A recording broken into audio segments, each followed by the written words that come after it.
Lebanon में 11 लोगों की मौत की खबरें आ रही हैं। प्रधानमंत्री कार्यालय के अनुसार हिजबुल्लाह ने जानबूझकर आम नागरिकों को उस परिसर के अंदर रखा, ये जानते हुए कि इजराइल जवाबी कार्रवाई करने वाला है। हाँ, यही वो बात है जिसे लोग समझ नहीं पाते। दरअसल मैं अभी अपनी माँ से बात कर रहा था, जिन्होंने मुझे फोन किया था। वो एक अमेरिकी हैं।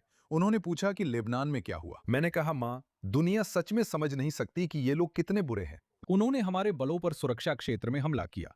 तो सुरक्षा क्षेत्र के हिसाब से आप इजरायली सीमा से बस कुछ मील की दूरी की बात कर रहे हैं। हमारे लड़के बुनियादी ढांचे को ध्वस्त कर रहे हैं।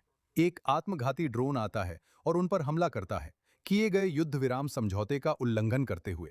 फिर शायद उन्हें इजरायली खुफिया जानकारी के आधार पर पता है कि हम पता लगा लेंगे कि वो आदेश कहां से आया और हमला करेंगे। तो वो आदमी क्या करता है? वो लेता है, जाहिर है, नागरिकों को, जैसा कि मैं पढ़ रहा हूं, अपने ही परिवार को, और उन्हें एक सैन्य मुख्यालय में ले जाता है। मेरा मतलब है, कौन ऐसा करेगा? देखिए, पूरा युद्ध विराम समझौता वास्तव में एक ही चीज पर आधारित है। हिजबुल्लाह इसमें कोई जगह नहीं हो सकती। पूरा समझौता इस विचार पर आधारित है कि जो नया भविष्य बनाया जा रहा है, हिजबुल्लाह को इससे पूरी तरह बाहर होना ही होगा। और आप जानते हैं, मुझसे पूछा गया, मुझसे बार बार पूछा जाता है, क्या इसका मतलब है कि बातचीत टूट रही है? मैंने कहा, यह तो बिल्कुल उल्टा है। यह दिखाता है कि इन वार्ताओं पर हस्ताक्षर क्यों जरूरी हैं और इन्हें जल्दी आगे बढ़ाना क्यों जरूरी है।